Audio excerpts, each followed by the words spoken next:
नेहरू के बनाए रिश्ते मोदी ने किस तरह से एक एक करके खोए। ईश्वरपाल सिंह, इंडिया आजकल, मुंबई। कनाडा के साथ मैत्रीपूर्ण संबंधों की जो गहरी बुनियाद 1950 के दशक में जवाहरलाल नेहरू ने रखी थी और जिसके कारण भारत परमाणु क्षमता वाला देश बन सका था, उसकी चूलें 74 साल बाद मोदी सरकार के शासनकाल में हिला दी गई हैं। जी हाँ दोस्तों, आप देख रहे हैं इंडिया आजकल, सच खबर हर पल, और मैं हूँ ईश्वरपाल सिंह। एक गहरा दोस्त हमारे दुश्मनों की कतार में शुमार कर दिया गया है और हम खुश हैं कि जस्टिन ट्रूडो ने इस्तीफा दे दिया है। आखिरकार ऐसा क्यों हुआ? कनाडा के साथ में संबंध इतने क्यों खराब हुए? इस पर बहुत बातें हो चुकी हैं। आज हम यह देखें कि भारत को परमाणु क्षमता से लैस बनाने में कनाडा की क्या भूमिका थी। जी हाँ, होमी जहांगीर भाभा भारत के परमाणु कार्यक्रमों के पिता माने जाते हैं, तो कनाडा को इसकी जननी या मां का दर्जा प्राप्त है। कनाडा और भारत के बीच परमाणु सहयोग की शुरुआत 1950 के दशक में हुई थी, जब कनाडा ने भारत को पहला परमाणु रिएक्टर लगाने में सहायता प्रदान की थी। सन 1955 में अगर कनाडा ने भारत को 40 मेगावाट क्षमता का साइरस यानी कनाडा इंडिया रिएक्टर यूएस प्रदान नहीं किया होता, तो आज भारत परमाणु हथियार संपन्न देश नहीं होता। तब कनाडा ने भारत को साइरस शोध रिएक्टर के लिए आवश्यक यूरेनियम ईंधन का आधा हिस्सा प्रदान किया था, जबकि शेष आधा हिस्सा अमेरिका ने उपलब्ध कराया था। इसी ऐतिहासिक सहयोग से भारत ने परमाणु ऊर्जा के क्षेत्र में अपनी शुरुआत की थी। आप देख रहे हैं इंडिया आजकल, सच खबर हर पल। दरअसल होमी जहांगीर भाभा जब दोराबजी टाटा के आर्थिक सहयोग से विदेश से पढ़कर भारत लौटे, तो उन्होंने 26 अप्रैल 1948 को प्रधानमंत्री नेहरू को लिखा कि भारत ऊर्जा का विकास एक छोटे और शक्तिशाली निकाय को सौंपा जाए जो सीधे प्रधानमंत्री को जवाब देता हो। इसे परमाणु ऊर्जा आयोग कहा जा सकता है और उन्हीं की सलाह पर नेहरू ने 10 अगस्त 1948 को परमाणु ऊर्जा अधिनियम के तहत AEC की स्थापना की।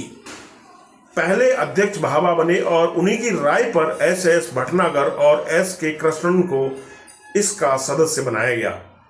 जुलाई 1948 में भाभा को रक्षा मंत्रालय की वैज्ञानिक सलाहकार समिति में भी शामिल किया गया था।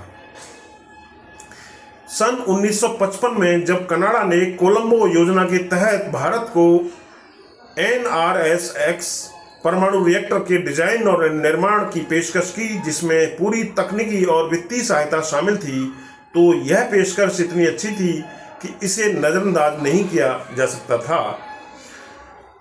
आप देख रहे हैं इंडिया आजकल, सच खबर हर पल। कनाडाई परमाणु ऊर्जा एजेंसी के प्रमुख WB लुईस के साथ भाभा की व्यक्तिगत मित्रता थी। इसी वजह से कनाडा के साथ परमाणु सौदे की सुचारू बातचीत में भाभा ने महत्वपूर्ण भूमिका निभाई। तब भाभा और कनाडा के बीच चल रहे परमाणु ऊर्जा कार्यक्रम संबंधी गोपनीय बातचीत का पता भारत के विदेश मंत्रालय को भी बाद में चला। आप देख रहे हैं इंडिया आजकल, सच खबर हर पल। प्रधानमंत्री नेहरू इस सहयोग को लेकर आशान्वित और सकारात्मक थे। उन्होंने कनाडा के प्रधानमंत्री लुई सेंट लॉरेंट के साथ मुलाकातों में इस सहयोग को भारत के विकास के लिए महत्वपूर्ण बताया और कहा था कि यह सहयोग भारत को अपनी ऊर्जा आवश्यकताओं को पूरा करने में मदद करेगा और विज्ञान और प्रौद्योगिकी के क्षेत्र में भारत की क्षमता को और अधिक बढ़ाएगा।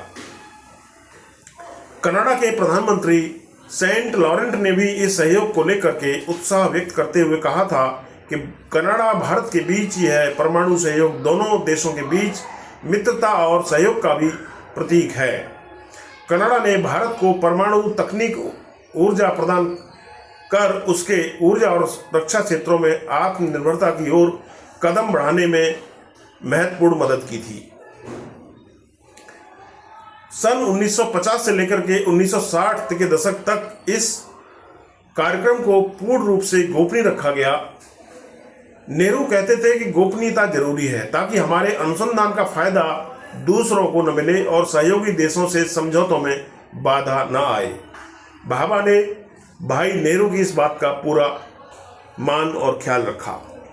भाभा तब प्रधानमंत्री नेहरू को प्रिय भाई और नेहरू होमी जहांगीर भाभा को मेरे प्रिय होमी कहकर संबोधित किया करते थे। इंदिरा गांधी ने एक साक्षात्कार में कहा था कि नेहरू भाभा से महत्वपूर्ण चर्चा के लिए हमेशा तुरंत समय निकालते थे। परमाणु विकास के काम में भाभा की मांग पर नेहरू कभी बेजा सवाल नहीं उठाते थे। सन 1957 में परमाणु ऊर्जा विभाग के बजट पर लोकसभा में चर्चा के दौरान नेहरू ने बताया था कि सन 1954 से 1956 तक परमाणु ऊर्जा कार्य के लिए बजट 12 गुना बढ़ गया। विपक्ष ने भी सवाल नहीं किए। सन 1954 में भाभा ने सरकार को ट्रॉम्बे में परमाणु ऊर्जा संस्थान की स्थापना का सुझाव दिया। तुरंत मुंबई सरकार ने 1200 एकड़ जमीन प्राप्त करके AEET स्थापित कर दिया।